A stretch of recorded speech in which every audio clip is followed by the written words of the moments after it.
So I am back on to share with you the little Boro Sashiko piece that I want to work on this afternoon. And for all of you artisans who have been following me, and you know that for the summer we're going to be working on smaller pieces like accessories. And the end goal to that is to have these accessories kind of complement and be in sync and in line with the Japanese utility aprons that I've been making. So with that, what I did, and this is super simple, but I'm going to bring you with me. Oh, first I just want to say that for those of you who didn't see earlier today, I took a walk through the cemetery. It's like up in the upper 70s here today, and I had a lovely coffee with a friend. But before that, I was early. I was really early for that coffee. So I took a walk, and so you'll see, yes, on TikTok earlier today, I took a video of the trees just coming into bloom here and just starting to get green. So, and I show these trees because the trunks were absolutely humongous. And if you are an artist and you're inspired by nature, and look, you can see I've got this adorable little bird mug. So this was like $4.99 at Hobby Lobby. And it's just so cute. It just puts me in a good mood, really, to just like look at it even, you know. But so anyway, I did that walk, and on the walk I said I was going to be working on a Boro Sashiko piece. So with that, I'm going to put my coffee down. Now, for those of you who are not familiar with Boro Sashiko and you're new to TikTok on my channel here, or you're new over on YouTube, because I'll be dropping this over there. Hi, how are you? Welcome everyone. So I'll be dropping the video over there. So Boro Sashiko is creating a Boro piece. Okay, we call it Boro piece. It's a patch. It's a it can be what we're going to do today, something like this, only it's going to be a little bit different. This is a wall hanging. Okay, that's a mini wall hanging, and you can see the visible stitching, the Sashiko, that's your Sashiko stitching there. So on this piece. So, hey, so anyway, with that, there are many, many ways to create a Boro piece. So this is a Boro piece, and what makes it Boro is the scrap fabrics and the visible stitching, or Sashiko stitching. So, and really the mindset that you are mending a piece, you're reinforcing a piece of fabric, you're adopting the mindset from the 1400s that this stems out of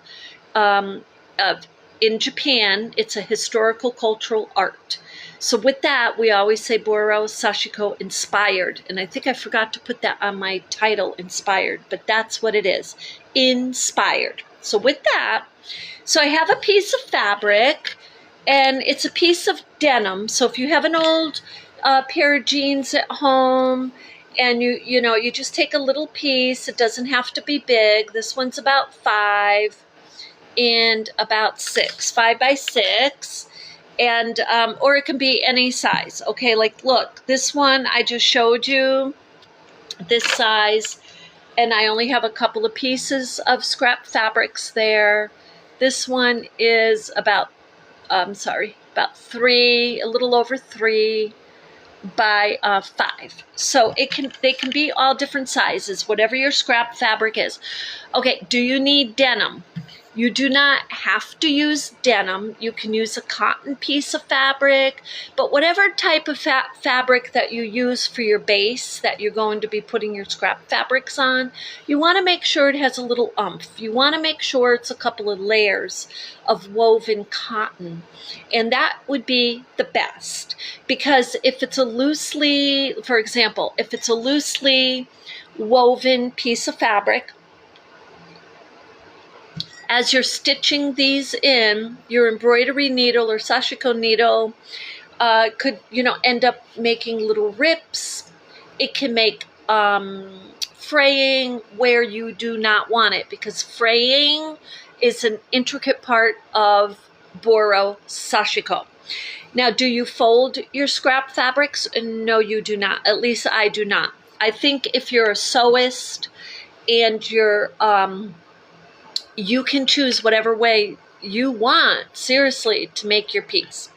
But this is how I make my Boro Sashiko pieces, inspired. So I'm going to put this down for a moment, and then hopefully I don't lose you, but I'm going to do that. There you go. So now you can see. So what I'm doing is I've got these pieces of fabric, and what I was talking about earlier this afternoon when I was walking through the cemetery, just taking a look at the trees, is my creative mind started to work, because it works best when I'm relaxed, right? And when I'm happy. So instead of creating a Boro piece that's got one or two, maybe, because you could do this, you could put a piece here and put a piece here, kind of turn it like that a little bit, and you can make these much smaller. And so look, you can make a piece like that. That's pretty. If these were smaller, it would be, in my opinion, even more adorable. But what I'm doing today is not that. I didn't make these pieces of fabrics conducive to the size of the fabric that I'm making, or the wall hanging that I'm making. I made them oversized, actually bigger than what I would anticipate. And this is why. Because I want to design it. I want to be able to overlap these. I just see something here. I guess that's all right. I'll put it this way. So it doesn't, you can see this is not a perfectly cut, it's a little wavy.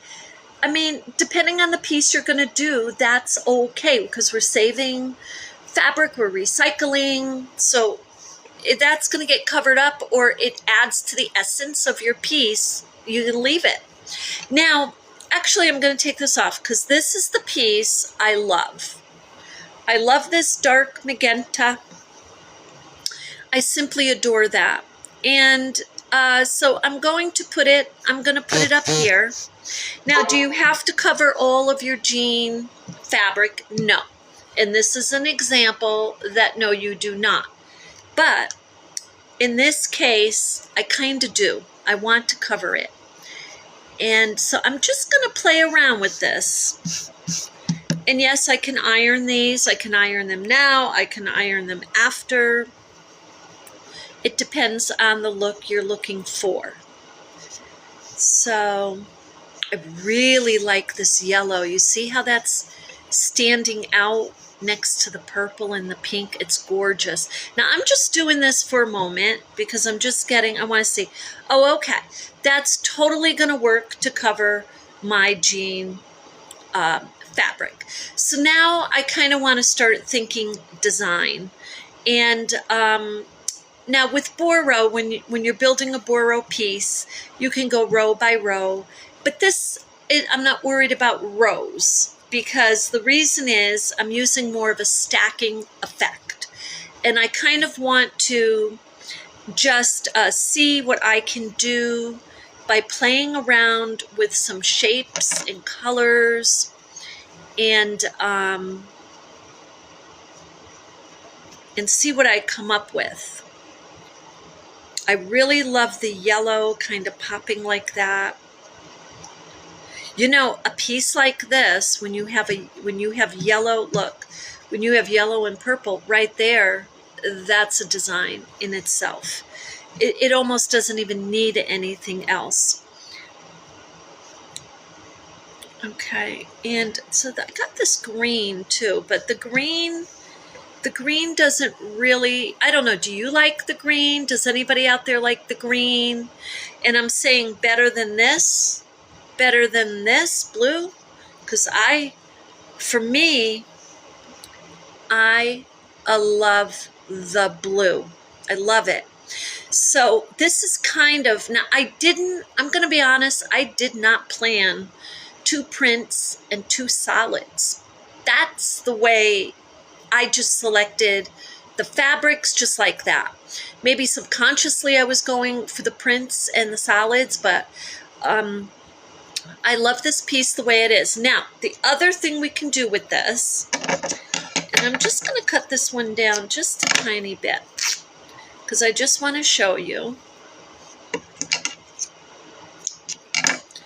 You could put a piece right smack in the middle like this. You can get very creative. I'm going to lift this one up because I really love the pink and I want my pink to show.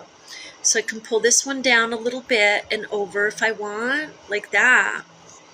Look at that.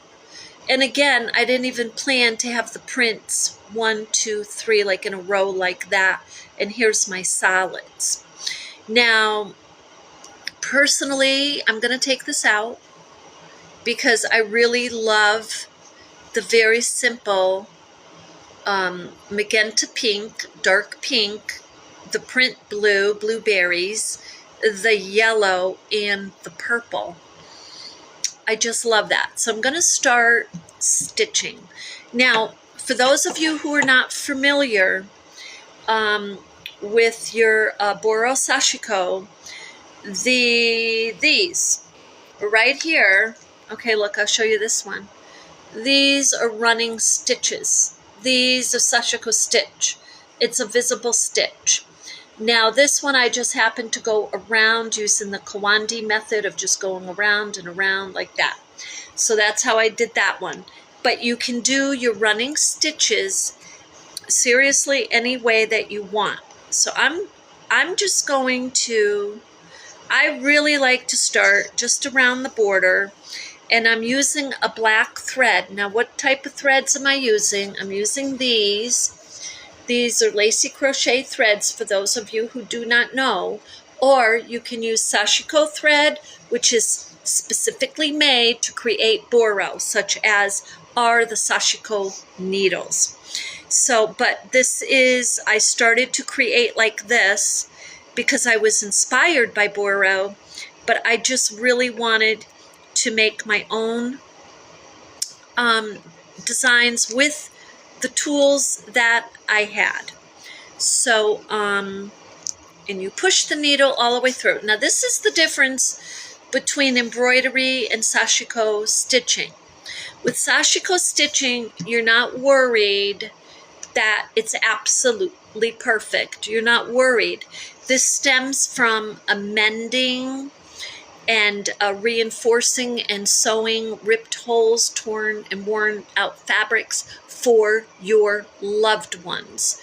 It's something from the heart. It's not like, oh, I got to make those perfectly. So that's the mindset I've adopted. So the other thing is you do, look, so you do a couple of stitches. It's kind of hard for me to hold it, and like this, you do a couple of stitches, okay? And then you push the needle through. Now with embroidery, you have a hoop, everything's tight, it's perfect, and you're pulling the needle through. This, you're pushing the needle through as far as you can, and then you just pull it all the way through. And I always tighten the little running stitches. Excuse me. I always do that. You don't have to do that. A lot of people don't stop every other stitch like that and do that, but I do. I do because I just am enjoying the process very much, and I like to make it nice and neat and snug, you know, as best that I can. Do the running stitches need to be absolutely straight? Again, no, they do not. In my opinion, they do not. Now, with that said, I'm going to put this back up for a minute. So with that said, your Sashiko stitches, I need it. I'm just going to pin these so I can hold this up and show you.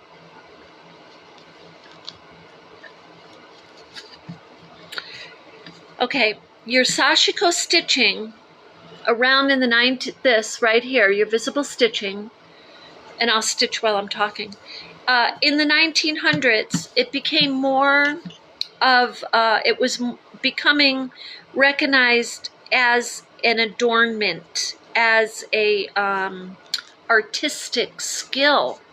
You know, it had served for centuries to reinforce clothing, sew ripped clothing for families who were working the farms. They were working fishermen, and the families needed to stay warm, and they couldn't afford the winter coats and adequate blankets and things like this that were really, really necessary. So they were using every single bit of scrap, and they were sewing fabric on top of fabric, thus creating Boro. So imagine, if you're having difficulty doing this, imagine, for example, there's a rip here. There's a rip. Just put the patch on, and maybe you want to cut the patch down to size, okay? Maybe it's on an angle. Maybe you're just trying to get it so... Pretend you don't have exquisite lighting even, right? And you're sewing like that. So, and you're just sewing with what you've got.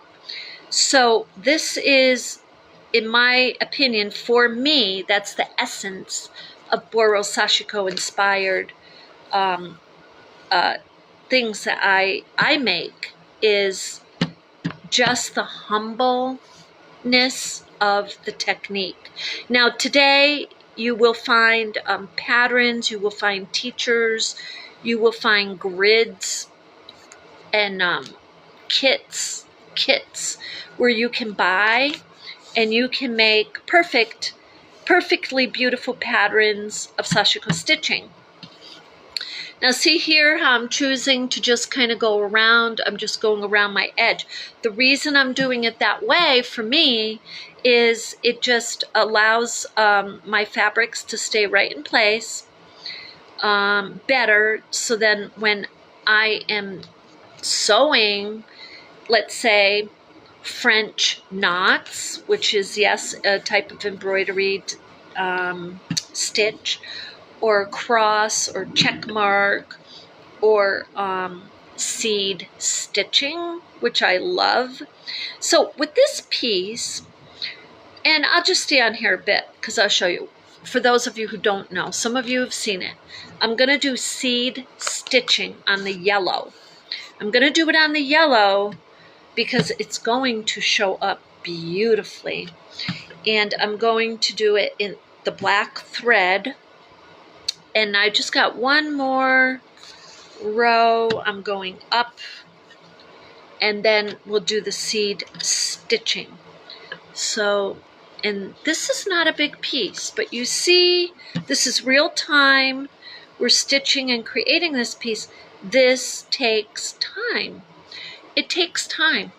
And so you can see Boro Sashiko, why the techniques, when they were being learned through the centuries, why the quilts, the coats, the hats, the boots, the mittens, the socks, all of it were passed down to family members, because they could spend years creating a really big family quilt, a wall quilt, and rug. You know, they could spend years doing that. And many of those pieces now are on exhibit in museums around different parts of the world. So, okay, now you see here? You see all those stitches that I did? So it would be really difficult right now if I just was trying to pull the needle, like pull it, but I'm not. What I'm doing is I'm pushing it through as much as I can there. And the eye is to the point the eye is almost through, and then you just pull it. That's the difference between Sashiko stitching and embroidery. Sashiko stitching, you're doing multiple running stitches at a time. Embroidery, you're doing one stitch at a time. Okay, so now we're going to do a type of embroidery stitch here. And this is, and you'll see this stitch also in Japanese work of arts. But this is a seed stitch. Okay, see here? I just did one, and I'm going to do another one. I'm going to come up. Now you can go backwards or you can go frontwards, but you're not going to make a complete running stitch. You're making a teeny tiny little dot of a stitch. Because, see, and they're going to go all different ways. Because you want to envision a package of seeds that you dropped. And they're all over the floor. So, okay, just put that through, see? Now I'm coming up the other side. And when I pull it, see, I have another seed stitch. So now I'm up over here in this location. And I'm going to do a few of these while I'm talking to you. So you can mix, which is what I do for sure. That's why I call it Boro Sashiko inspired. I mix different stitches in with the Boro, creating a Boro Sashiko piece. I mix them. So now there's experts out there in Japan. Probably, I'm sure you can find them on the net. I would love to connect. Seriously, as much as I've been doing this, and this is now almost 30 years, because my mom taught me this over 25 years ago. I would love to go to Japan and learn from the artisans there, how they do authentic Boro. So okay, I'm making these seeds. Now look how adorable this is coming out. Now you can go, like I said, front or back. And I've seen it taught both ways for me, because again, I am working on inspiration and just adapting techniques, partial techniques. Look at this, seriously. No, seriously. That's adorable. I'll show you this on my TikTok page when it's done, because in this one here, in this beautiful dark pink or magenta, I believe this is magenta, I may just do stitches kind of going across. I may do a lighter stitch here. I may do a light pink. I may do a white. I'm going to do something contrasting. I may decide to make them a form, like a little bird, like wings or check marks. So you can do whatever you want, or you could just make a few stitches. In the purple, I think, or I could do French knots here.